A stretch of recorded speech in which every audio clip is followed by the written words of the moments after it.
Welcome to the Leadership Series. Today's guest is Holly Masters, CEO of the McGrath Foundation. McGrath Cancer Care nurses provide expert nursing care and support to people suffering from cancer and their families for free right across Australia. Welcome, Holly. Thank you for joining me. It's fantastic to be here, Liska. Thank you for inviting me. It's just delightful. Now, you know, Holly, I get approached so often by people, how do I make the move from a commercial role into not-for-profit? And you enjoyed a really successful career with the Estee Lauder group of companies, sort of here and overseas, before you joined the foundation. Can you talk me through the move and in particular what your bridge was from that role into this role? I think what many people wouldn't know is that actually from very early stages in my career, I always had a vision that I would move into a for-purpose role at some point. Yep. I did want to have a commercial career because I knew that I would learn an enormous amount during that time and that there would be phenomenal investment from a leadership point of view, all of those sorts of things. And when I was leaving my role in Hong Kong with Lauder, actually at that point I was trying to make a decision whether or not I wanted to do one more commercial role before I did not-for-profit, or whether I jumped straight into it. The plan was to take 6 months out, and of course none of that happened because a recruiter reached out to a friend of mine about this role. She said, it's not for me, but I know somebody who I think will be perfect.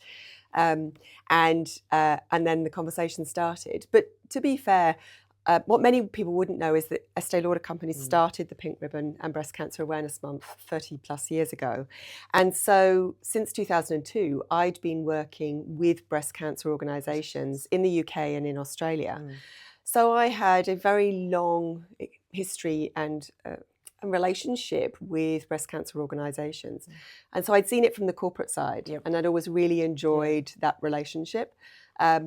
So for me, the bridge was actually getting to understand what the sector looked like by working with them for a long period of time before I made that move. And so I knew that when I made that move, I wanted to be as valuable and to have as much influence as I possibly could. So that was what was really feeding into my idea of one more commercial role or not. But the reality is when a great role comes up, you say yes, don't you? Say yes. And I think that's the thing that comes up over and over again. A person's public profile doesn't actually talk about motivation for making that move. No. And the connection is often truly evident once you have the conversation, but it's not in the public domain. So thank you for that. I think what would be interesting to hear is those leadership habits from, brand, cosmetics, retail. What translated and what did you have to unlearn? The most obvious piece was to be people-focused and consumer-centric, which is incredibly translatable. But the other things that were particularly pertinent from a sort of prestige or luxury retail brand point of view was brand and reputation. So making sure that you are incredibly focused on your consumer, but leading through people constantly with a view to enhancing reputation, because that is what is always going to, particularly in this sector, is always going to allow you to fundraise. So those pieces were incredibly important. I'm honestly not sure that there was a lot to unlearn. I kind of feel that pretty much in every role, whatever I've learned has fed into the next thing. So maybe then, were there any surprises? I think for me, it was the first time working with a chair and reporting to a board. So that was a very different experience. I worked in global organisations prior to that. So strategy was very much kind of handed down and localised. So to truly be in partnership with the chair and board around what that strategy looked like. And in fact, for me, that was one of the really exciting things about joining the foundation, because when I started, we were, I think about 15 million turnover, 110 nurses at that stage. And my chair, John, and Glenn, our president, said to me, we've got 2 jobs for you. The first is, we're growing double digit, but the need is growing faster than we are. So we need you to accelerate. That's the first task. The second is, we want you to help define what we should stand for in 10 years. That's And a big that remit. was extraordinary. Yes. It is very rare in your career you get the opportunity to do something like that. I think it's very rare in your career that you get somebody that is thinking 10 years Yeah, ahead. yeah, Right? it was And extraordinary. I think that is actually quite extraordinary because often it's the funding that dictates the 3 years thinking. So I Yeah. think that is, and I will come back to that. But while we're talking about chairs, Yes. you know, it's always a hot topic. It's always a topic of conversation, the relationship between the CEO and the board, but in particular the chair. So what advice would you give to an aspiring CEO? Let's call them that. What makes it work? Well, I have to say, actually, my chair, John, is one of the reasons why I joined, because I knew that I would be able to learn an enormous amount from him. He's hugely experienced and has worked in government, commercial, for purpose. So had real breadth of experience and a lot of understanding. And quite frankly, I liked him. We got on really well straight away, and I think that's very important. But putting that to one side, I think critically trust is absolutely fundamental. The ability to have a trustful, open relationship is crucial, but also real clarity of roles and responsibilities. And that's one of the things that John gifted me with straight away. He's been very, very clear about what leadership versus management looks like, what was owned by the board and what was owned by myself and the leadership team. And that has really created the right framework for great decision making, not just good decision making, really great decision making at pace, which has been part of, I think, one of the key reasons why we've been so successful. I think it's interesting because somewhere I was reading and it said, let's define what the no surprises actually mean. So that clarity piece, right? Yeah. Yeah. Super so important. Talking the same language. Yeah, and the no surprises piece is very important. So, you know, we meet fortnightly, but we can sometimes speak multiple times a day. If there is something going on that we're working through that is super timely. We never wait for a meeting to have a conversation. And I know that if I need him at any time, I can get hold of him and vice versa. And so that level of access and responsiveness is also super important. That's good. Now, coming back to that gift of 10 years, 2025 has been a really big year for you. So you've turned 20. But I think really... Thank you. Not me, the foundation. But thank you. The foundation. Yes, the foundation turned 20. Yes. So celebrated the foundation's 20th birthday. But you've really broadened your remit. And I think that's a pivotal moment in any organisational history. So I think it sounds like you've got to that 10-year, what do we want to be a little sooner. I'm really keen to understand how you've approached leading the community, and that's clients, staff, the whole community through the change. Yeah. So that's question one. And then question two is, what advice would you give other leaders that are looking to make a mission shift?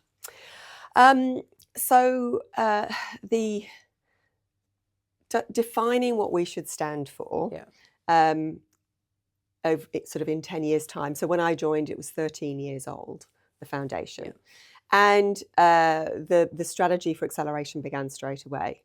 But we knew that once we got that embedded, we really needed to turn our attention to what should it look like beyond that. We knew that we needed to get to 250 breast care nurses because we knew that we needed to make sure that the breast care community was appropriately supported and didn't feel like we had moved on too quickly if we were going to step beyond that. So you got to do first job really, really well. And Glenn's direction to me was always, if we can help, we should, but never at the cost of our original mission. So that's super important. Coming back to clarity, right? You've absolutely got to be clear about meeting your first mission. And for us, that was 250 breast care nurses. But whilst we were doing that behind the scenes, what we were saying, well, if we were going to go beyond that, let's assume we're going to get there. What might that look like? And we began a big piece of work that really started 6 or 7 years ago now. And that led us to a point in 2021 when we launched our mission to get to 250 nurses with an external clarified purpose, which was no one goes through breast cancer without care. At the same time, we launched an internal 50-year purpose, which was only internal in right. 2021. And that was no one goes through cancer without care. Two-stage approach. Yes, so this was real clarity for our team. Yes. Because whilst externally we obviously needed to get to the 250, internally we also needed to really think about any decision that we make right now also has to make sense if we're going to get and move on to that next phase of our history. So I think that was very important in terms of bringing our team on the journey. They also knew that we needed to get to 250. It was a very energizing goal. And in fact, actually, we got to that goal earlier than we had intended. And we've been having a number of conversations with the sector as well, but also with the federal government, because we knew that Cancer Australia was going to be launching the Australian Cancer Plan, and the government would need to respond to that. And as a consequence of all of those conversations and that moment in time, and timing is always critical when you are looking to take a step beyond, as part of the response to the Australian Cancer Plan, the Health Minister decided to launch the Australian Cancer Nurse and Navigation Programme. And it was a comprehensive approach to the entire sector to bring them together, to work collaboratively, all of them funded to do very specific jobs which don't overlap, but work as an ecosystem to support patients. And as part of that, he asked us to start supporting anybody with cancer. Right. And so the initiative came from him at a time when we were able to do that because we had reached our 250. And you had done the groundwork because it was part of an internal strategy. That's right. That the minister probably didn't even know about. And he Is could that see... called stars aligning? There might have been some conversations. But it was... you have to understand what the macro environment looks like. You also have to understand the value of what the foundation or the organisation that you work for really is. You have to be really pointy about that proposition, get very, very clear. And I think we were super clear. We do one thing and we do it exceptionally well. We fund McGrath cancer care nurses and we do their professional development. We don't diversify into lots of other areas. When we explored what should we stand for in 10 years, we looked at 44 different propositions. Wow. We talked to the whole sector about what we might have the right to do, what might patients and the health system, what might they accept us doing or be delighted that we would do. And through that process, through really engaging and talking to lots of people, we understood that our value sat firmly in face-to-face supportive care nursing. And if you're going to go beyond doing that just for breast cancer patients, the challenge is how do you pick who next? How do you pick one tumour stream over another? How do you pick one stage over another? Because the reality is equity of care is the driver. It's a very big goal for us. It's a very big goal. A very big goal. So the word that I sort of circling in my head then is innovation. Yes. So you're not going to achieve this 10-year goal by doing what you did in 2017. So innovation sits, to some degree, sits underneath that sort of strategic ambition, right? Yeah. So I'm interested, how do you balance reliability? How do you balance sort of that innovation with trust? Okay. So I'm really thinking about two different things here. I'm thinking about both the fundraising as well as service delivery. I think actually the service delivery is one of the strongest examples of this because absolutely central to what we do is the McGrath model of care. Now, in the health system, treatments, technology is changing all the time. Care stays the same. If you think about how you want someone to care for you. I'm just thinking about the human element of it versus the technology element of it. So our model of care, which is basically codifies what our nurses do and drives consistency of approach at a national level, no matter where you live, whatever that looks like, is a partnership embedded in the model of care is the combination of new treatments and technology and care. So you've got innovation partnered with care. And the McGrath model of care is what builds trust. It's what enables somebody diagnosed with cancer to know that they're going to get the quality of support. It's what gives clinicians a sense of real trust in what service they can expect from our nurses, real clarity about what they're going to do. And for me, what's super important is that trust and all of that repetition of the way the nurses approach supporting people with cancer and their loved ones is actually what builds our reputation. And without our reputation, we can't fundraise. So it's so interesting for me that constant innovation, and we revisit our model of care every 2 years because there's so much change happening through treatments and technology. So it means that there is constant innovation of what's happening with that model of care. But that then enables us to have the trust and the reputation that then means that people will happily give us their dollars and enables us to really build out that service. I'm thinking about it also so that's a leadership. There's something about leadership that sits in there. As a leader, how do you embody, and I know I'm going off piste here, the McGrath model of care with your leadership team and the way you approach leading now an expanded service?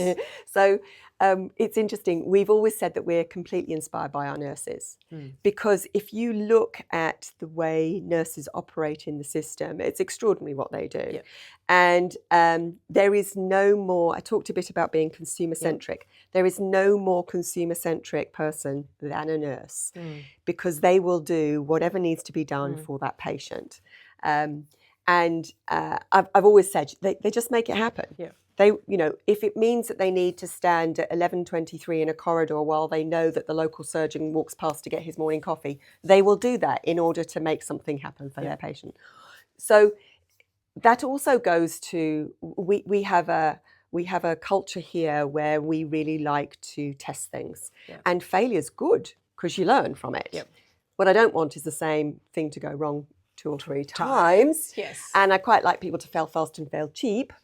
But as long as it's driving learning, we have a real growth mindset in the organisation. And we like people to test stuff. We want them to bring fresh ideas and new ways of looking at things. When people walk in the door, and I always meet with all of our new people as part of their induction. And one of the things I always say to them is one of your greatest values to us right now is the fact that you are new. And you bring fresh eyes, and I want you to challenge us, and I want you to think about how we can do things better, how we can do things differently. It is something that we celebrate. So that needs to be at the heart of everything we do. And sometimes it's easier to be innovative than at other times. And I think probably the most public version of that is the launch of the virtual pink seats for us. Yes, I was wondering if you're going to bring that up because it was like, why hadn't we thought about this before? Well, funnily enough, we had. There you go. We had, but 2 years before COVID, actually the idea came from within the team, and it was put on the table, and actually put on the table by a member of the executive team to the fundraising team who reported into them. And the fundraising team were like, no, because, that doesn't make sense. It's got to have donate on the button and like, no, this is not a donation mechanic. Anyway, we were growing really strongly. So there wasn't an imperative to do something. Then COVID hit. And the pink test looked like we would have nobody in the stands, no volunteers shaking tins, raising money, no events raising money. Effectively, it could have been a $0 event for us. So we had nothing to lose. So out came the virtual pink seats. And the insight around people wanting to buy an experience, to be part of something, the purchase intent behind the virtual pink seat is the insight. It's not a philanthropic gift. This is about buying an experience. It's about being part of something. So it was innovation at the right time paired together, and it absolutely took off. Prior to that, the average pink test did about $1 million for us. That first year, with less than 50% of crowds in the SCG, we did over $3 million. More than 80% of people who gave to us had never given to us before. Wow, that's the phenomenal piece, isn't it? That is the amazing part. Second year, we're kind of like, well, we've now got crowds, we've got events, we've got fundraising. Are people still going to want to do it? Second year, $5 million, still more than 50%, never given to us before. And last year at the Pink Test, when we told people that we were going to be supporting anybody with cancer. And so from a messaging point of view, we had a story to tell. So the fundraising messages were, the hierarchy of messages, they were much lower than normal because we had to tell the story and make sure that people really understood what it is we were doing and why we were doing it. We were really nervous about whether or not people would still buy seats. Yep. And we did over $9 million in 2.5 days. More than 50% never given to us before. Congratulations, Holly. That is quite a story. It was extraordinary. I think, though, for me, one of the most important things about what happened at that Pink Test was that the messages that people sent to us and wrote on their purchases validated the support for us supporting anybody with cancer. Yep. So we were, of course, nervous about how the community would respond to us taking our care to all cancer. We hoped they would understand why, and we hoped that they would value that. And actually what was amazing to see was messages that said things like, "We're so glad you did this. You know, I'm really grateful. I wish it had happened 2 years ago. My brother would have been, you know, I know he would have been cared for differently." We even had messages that were like, "Why didn't you do this earlier?" You know, there was kind of like such a sense of this was absolutely the right next step for us. I think it's so fascinating that sometimes you put in place foundations that you don't know what the legacy is going to be. And I think as a CEO, often you put foundations in that you might not actually be around to see the legacy of. So this is I love stories like this, right? It gives us hope, right? Because it gives hope to people thinking about doing business differently. And I think as a sector, many organisations are thinking about that at the moment. Yeah. But if we can just take a step back, because there's something else that you do that I'm really interested in talking to you about. It's the Leaders for Impact work that you do. Yeah. You're a chair of the Greater Sydney Hub. So can you tell me what Leaders for Impact is and why you're involved with it? Well, the Leaders for Impact Network is a phenomenal organisation, and I joined originally because I wanted to be part of a hub, and subsequently then I became chair of a hub. But I think probably the thing to say is that being a CEO or being a C-suite leader can be really lonely, and having your own kind of support group, your own network of people for whom, you know, they're very different. I think it's super important. What you want is very different voices, people who can challenge you and think about things in a very different way, but in a totally safe environment. So I can say anything. I can take any problem into that meeting once a month. And I've got my own advisory board, if you like. Yes. But they are people who know me and are hugely supportive of me and want me to be successful, want the organisation to be successful. They can actually work through a live issue with me. And then I literally go back into my business with a set of kind of responses and things that I want to do. And when I return the next month, they'll hold me accountable for what I've done. I think what's a bit different about this one is that it's not just for purpose leaders. Is that right? So I would class them all as for purpose, but for purpose in any business model. So it might be commercial, corporate, might be family owned, it might be a not-for-profit, it might be a profit for purpose. There are so many different hybrids now. I think the common thread is that they all have purpose at the centre of them. And actually one of the beauties of the hub that I get to chair, and honestly it's such a privilege to work with these extraordinary leaders, is that I have, the smallest business I have has a turnover of about 400,000 a year. The largest is $1.2 billion.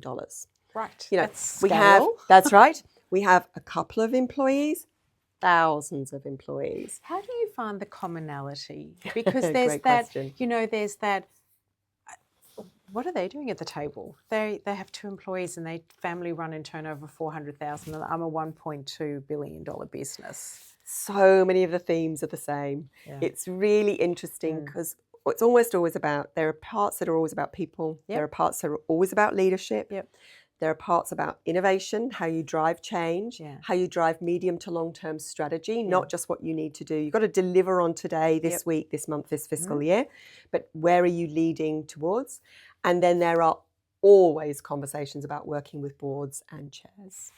Always. Always.